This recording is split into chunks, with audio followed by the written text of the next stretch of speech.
These are the duties of the members of the fellowship. These are words about duty from the wise father of the fellowship. If you act according to these words, the fellowship will be the kingdom of God, and you will be the children of God. Here we are in the fellowship kitchen, and we're Anne, Sabora, Wendy, and Kabira are making a special breakfast for all who are trying to do their duty to the fellowship. Here we are looking at all the food that the cooking group did for the fellowship. What exactly did you make? We made bagels with cream cheese and butter and fruit salad. What did you work on? What kind of foods? Bananas, apples, cantaloupe, and watermelon. Did you taste almost half of it? Yeah. Good.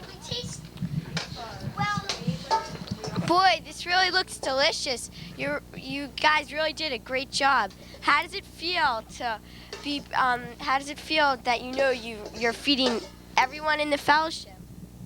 It feels sort of good. I like it. Yeah. So, are you proud? Yes. You guys did a great job. Well, it makes me sort of feel like Bawa's here, like we did stuff, that we're doing stuff for Bawa right now. And Bawa's up in his room watching us and saying that we're good children. Good boy. Well, here we are looking at the people picking up the trash. What do you think about doing this job? Sort of fun. Is it pretty disgusting? Not too much. Good. What did you learn about the trash? There's many cigarette butts that people throw. Did you ever pick them up? What do you think? Of course.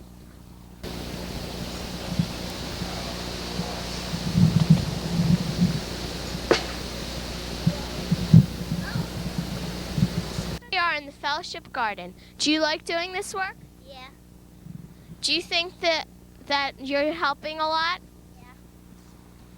Can you please explain what you're doing? I'm pulling out the weeds that are in the bricks. How is this helping the garden? Well, we're pulling out the weeds so the plants can grow there. Yeah, and it also makes the fellowship look a lot more better. Okay, do you know you're doing one of the hardest jobs here? Yes. And also one that not a lot of people like to take because they get all dirty, right? Yes. Okay, I hope you have fun and enjoy the special breakfast that's coming up. Do you like doing your Arabic class? Of course, Alhamdulillah. This is all. Do you intend to continue after you finish the 30th juz?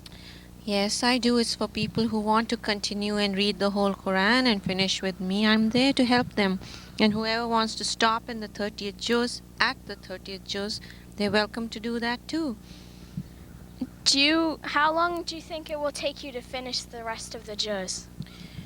Well, it depends on you guys. You know, if you come regularly and we have the classes as planned, we'll finish it soon, inshallah.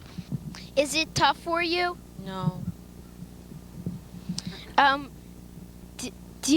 the kids hard for you? No. I can manage the kids. It's very amazing how you're so determined to get all the kids to learn how to read the 30th juz. How do you do it? I don't. I'm just following Bawanga's instructions.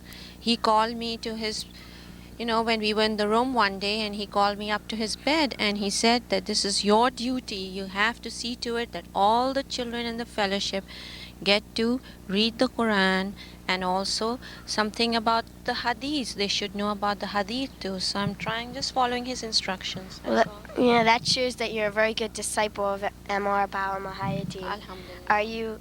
Are you excited about going on Hajj this summer? Yes, I am. Okay, that's good. You need a break. Okay, thank you. Where are you going? I'm going to take Auntie Naz home. Oh.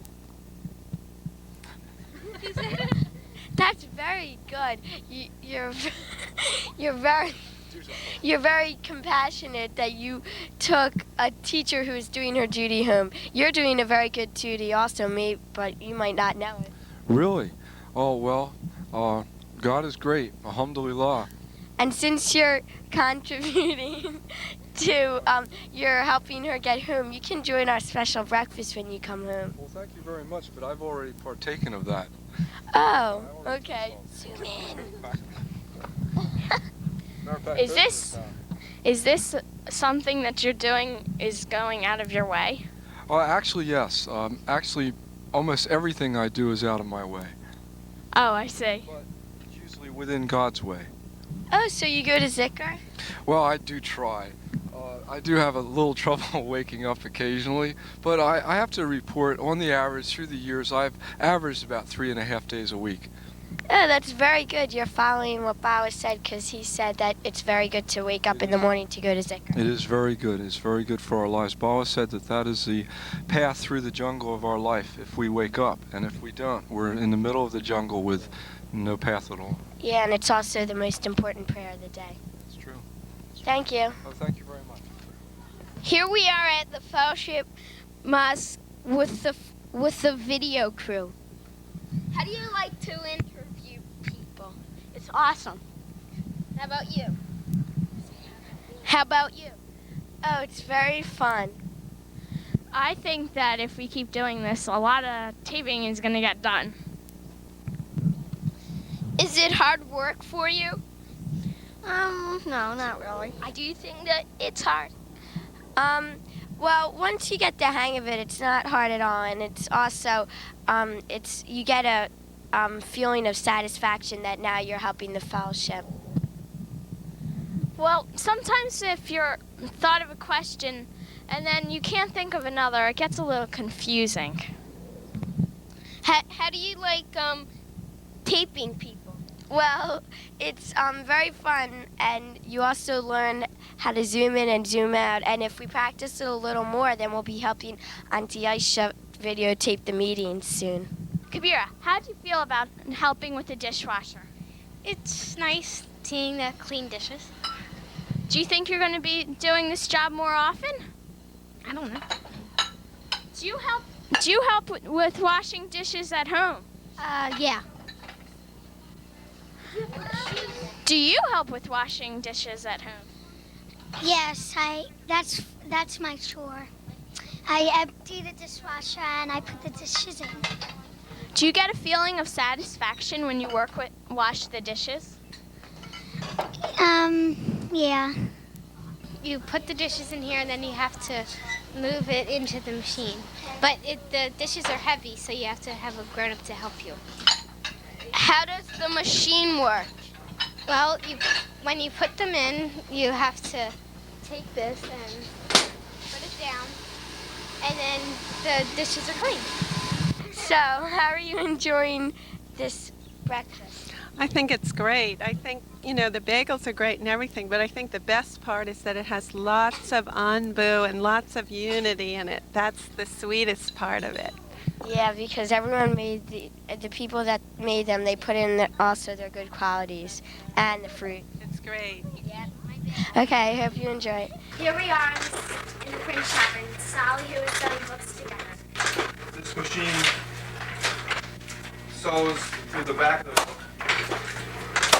It sews all the books in a long line coming out the back, and then it comes out looking like this. This is what the sewing machine produces. So we'll produce an endless book like this. We cut them apart, and now we can go to the next section. Here Sabora is at the stamping machine. How do you stamp the books? Well, you put this book cover in these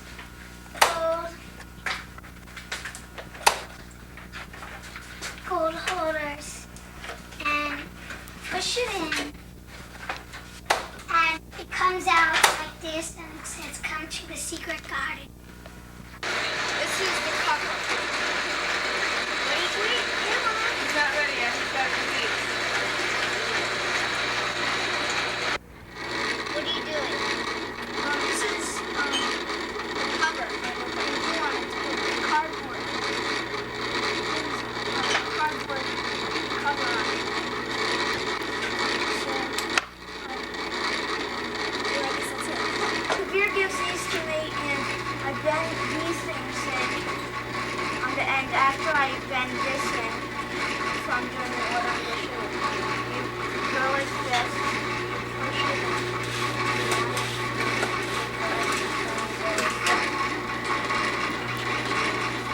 You go over here, so.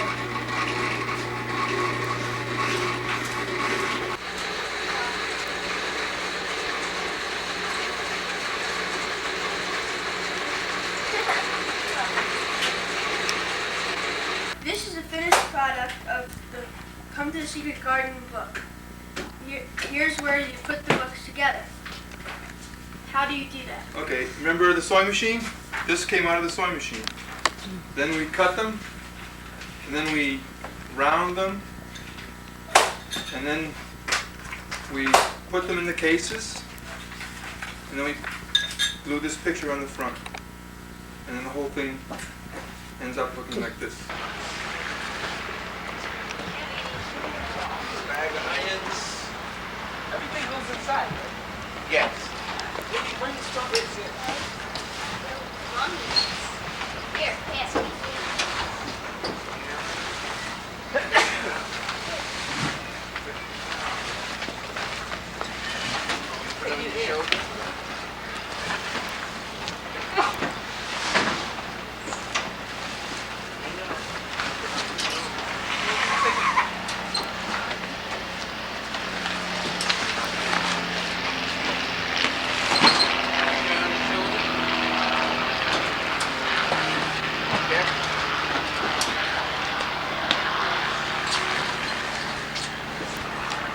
Bismillahirrahmanirrahim. We're gonna ask Willem some questions here today on how he got his job and stuff. So, all yours. Thank you. This job was given to me in heart from Bawa. It was something that I was doing before I became a member of the fellowship. I was working at the Food Distribution Center and delivering produce to various markets in Philadelphia. And upon my knowledge of the Food Distribution Center and some of the products that they handle, and so that the fellowship also used them, my duty became to buy and distribute the vegetables for the fellowship. It's been a very rewarding blessing for me. The grace that I receive from it is heartwarming and very delightful. I get plenty of help from the brothers and sisters and the nieces and nephews here at the fellowship. The things that is most exciting about it is that the hours that we take to do this, we get up very early in the morning, around 4:30, around Zikr time, and we make our run to the Food Distribution Center, which is in full steam, and we buy in a crowded area, and all types of foods come through there, and we pick the best selection that we possibly can get for the best price that we can get. And then we load the truck, and then we bring the food from the distribution center here. And the duty is a duty that we are all united together in doing, and it helps in every department of the fellowship, because we have to move by the contents that we hold in our stomachs. How often do you go and buy food for the fellowship? For the fellowship, we usually go once for the big order and usually make a second run for little odds and ends. On special occasions like different anniversaries or celebration activities, we may buy extra food. That would take another run down to the Food Distribution Center. We get a lot of foods from all over the world. We even get mangoes here, which a lot of our Ceylonese brothers and sisters enjoy because it reminds them of home in Sri Lanka. We have already made the curry, and now we are spreading the sandwich. Okay, potato curry. This is like how Bawa does it. Okay, there we go. All right. Okay. Then you place the lid on top. Here we are in the Fellowship Kitchen. The cooking group has made a special breakfast. It's curry sandwiches. Okay, how did you make this curry? What are the stages in making it? Like the first one is you cut the potatoes, put them in water and boil them with a little bit of salt. And then you drain them and put them aside. Then the next step is you take another pan, then we have all the spices listed. Put the margarine in, then you have the onions and the green chilies and the tomatoes with the margarine and a little bit of oil, right? And then we have the curry leaves. You fry that for about 5 minutes and then you put the mustard seed in and then you keep on frying it. And in the meantime, when the potatoes are boiled, you strain them and then you mash them a little. When it has to go into a sandwich, you have to mash it a little bit. And then you add the spices. Then you take a bowl and get all the spices you need. That paprika, cayenne, cumin and turmeric. And a little bit of salt. Salt for taste that you have to taste at the end of it. So you mix the spices into the mashed potato, and when the onions and the tomatoes are fried, you add a little bit of cardamom powder at the end of it, and then you put the potatoes into it and mix it. You saw it all being done, didn't you? You must have made this a million times. You're so good at making it. Right. Yeah, your problem is to get used to the spices first, and then now when you go home, get used to the spices. Look at the spices, and then when you know what the spices are, and also look at the recipe and get familiar with the spices, so the next time it'll be easy for you to do it. Well, it sure looks like the Fellowship kids are in for a treat because right now the smell of the kitchen is so good. I can't wait to have the breakfast. Here we are with 3 taste testers who are going to try out our curry. Let's see what their responses are. Bismillahirrahmanirrahim. Bismillahirrahmanirrahim. Bismillahirrahmanirrahim. How do you like it? That's good. Yeah, it's good. Well, I told you this curry is very good, as you can see. Of course. Anyone for the last quarter? I want to tell you a story of the magnolia tree. See this flower? Isn't it beautiful? Well, you know about how I used to talk about the jasmine all the time? Talk about the jasmine flower and the scent of the flower. And years ago, I got to thinking that maybe I'd like to plant something in front of the mosque that smelled like the jasmine because of Bawa and the way he seemed to like the scent of the jasmine flower, and he used it so many times in his stories.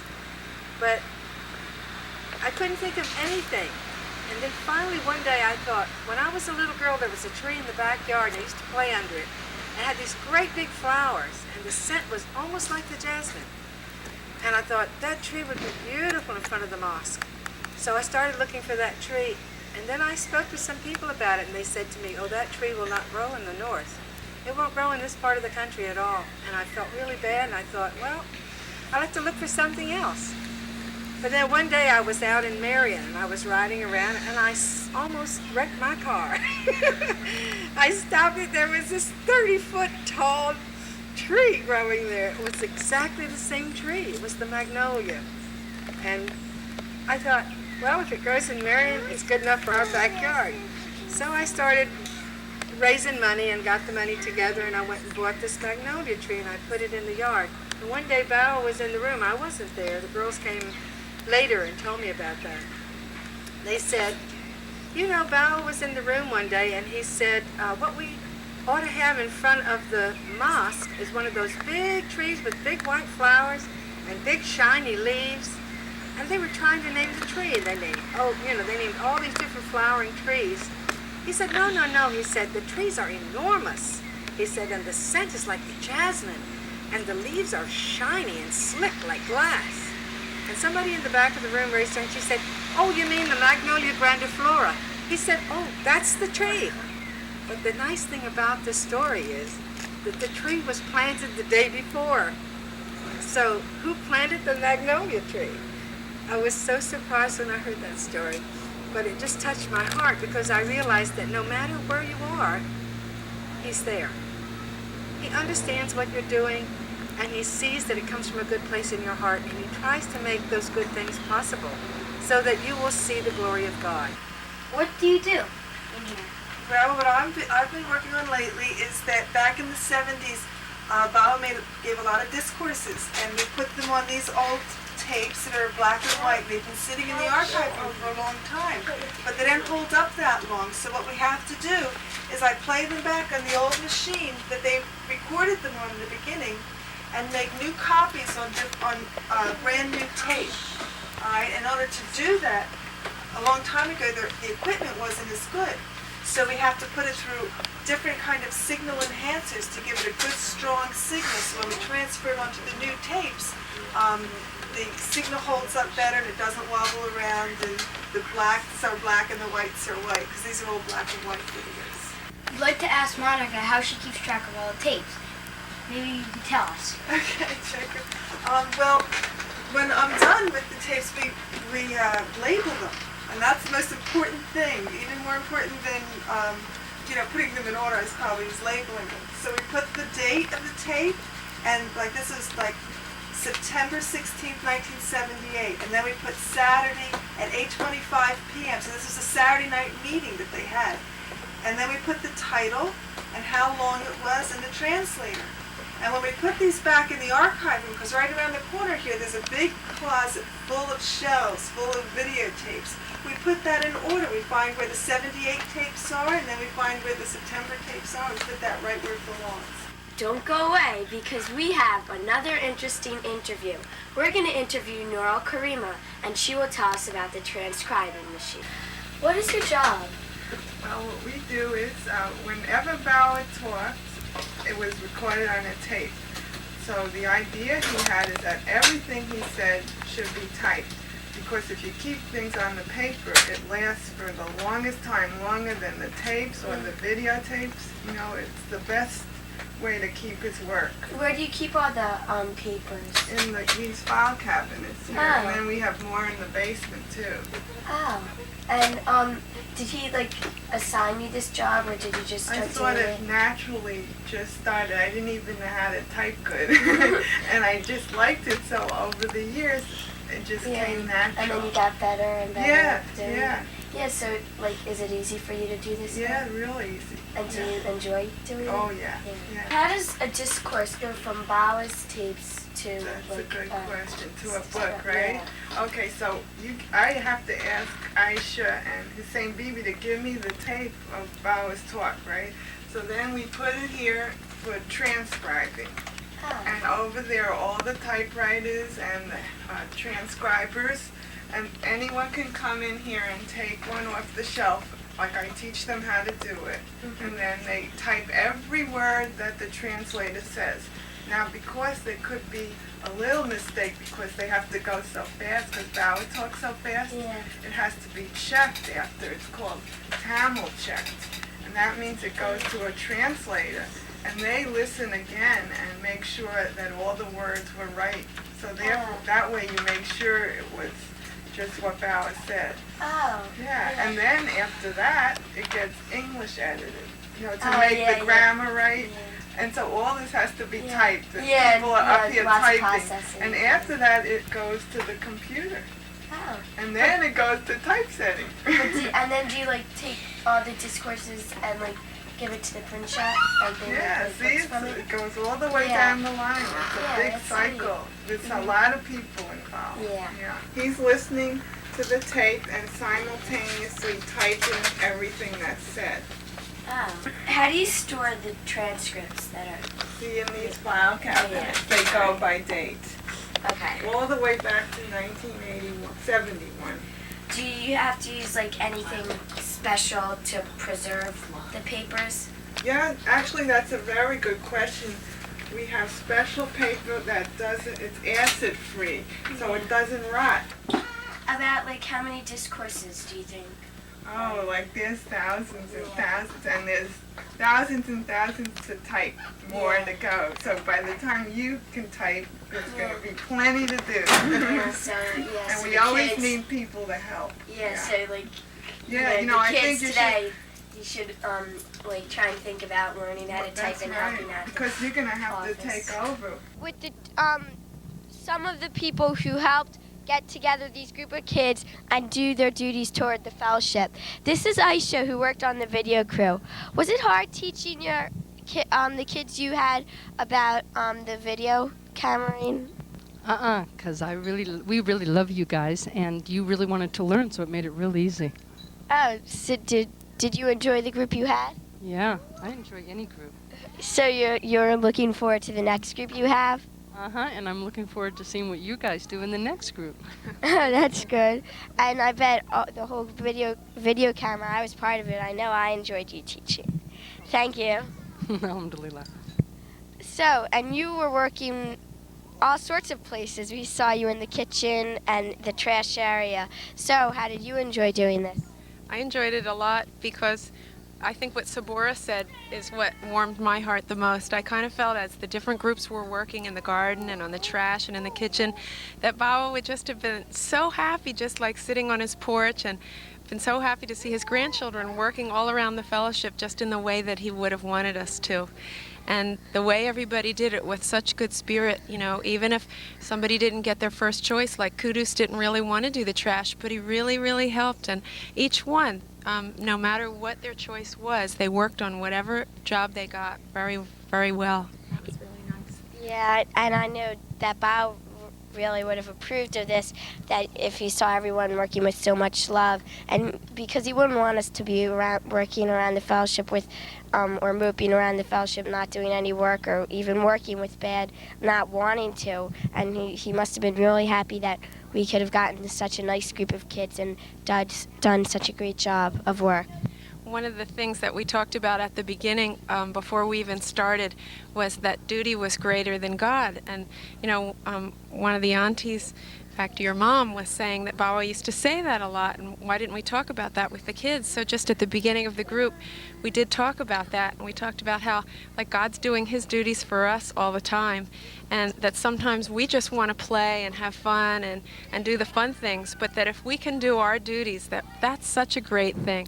So I think that's what people found out today, that it can be really a great thing and fun too. How did this all get started? Usha was saying that it would be really nice to get the children involved in a real loving way, because you are the ones who are going to have to make the fellowship what it's going to be in the future years, and it's up to us to help you to establish yourselves in knowing what to do. And Bawa said that everybody should know how to do everything.